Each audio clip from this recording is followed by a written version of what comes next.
बहुत समय पहले की बात है। एक घने जंगल में एक बड़ा सा पेड़ था। उसकी शाखाएं आसमान तक फैली हुई थीं और उस पर हर तरह के पक्षी रहते थे। उनमें से एक पक्षी थी सुमन, जो अपनी दो प्यारी बेटियों चिन्मयी और संतोषी के साथ रहती थी। सुमन बहुत समझदार और प्यार करने वाली माँ थी। वह अपनी बेटियों को हर दिन अच्छे संस्कार और जीवन के महत्वपूर्ण पाठ सिखाती थी। पेड़ भी सुमन के परिवार से बहुत प्रेम करता था। उसने सुमन से वादा किया था कि वह हमेशा उनकी रक्षा करेगा। एक दिन सुमन अपनी बेटियों से कहने लगी, बच्चों, यह पेड़ हमें न केवल रहने के लिए घर देता है, बल्कि हमें छाया, फल और ताज़ी हवा भी देता है। हमें इसके प्रति कृतज्ञ रहना चाहिए, कभी भी इसे नुकसान मत पहुंचाना।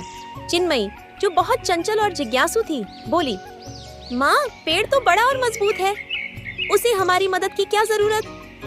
सुमन ने प्यार से समझाया, बेटा, यह सच है कि पेड़ मजबूत है, लेकिन हर जीव को कभी न कभी मदद की जरूरत होती है। हमें हमेशा दूसरों की मदद के लिए तैयार रहना चाहिए।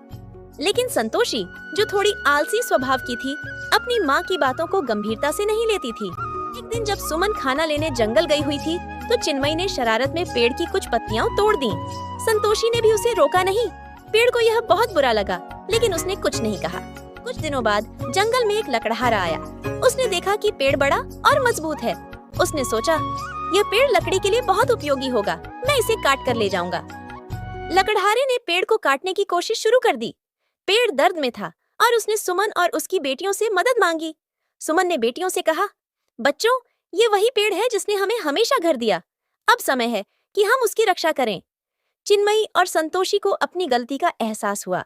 उन्होंने तुरंत अपने दोस्तों और अन्य पक्षियों को बुलाया। सभी पक्षी मिलकर लकड़हारे पर झपट पड़े और उसे डराकर भगा दिया। उस दिन संतोषी और चिन्मयी को समझ आया कि पेड़ और प्रकृति का महत्व कितना बड़ा है। उन्होंने अपनी माँ से वादा किया कि वे कभी प्रकृति को नुकसान नहीं पहुंचाएंगी और हमेशा दूसरों की मदद करेंगी।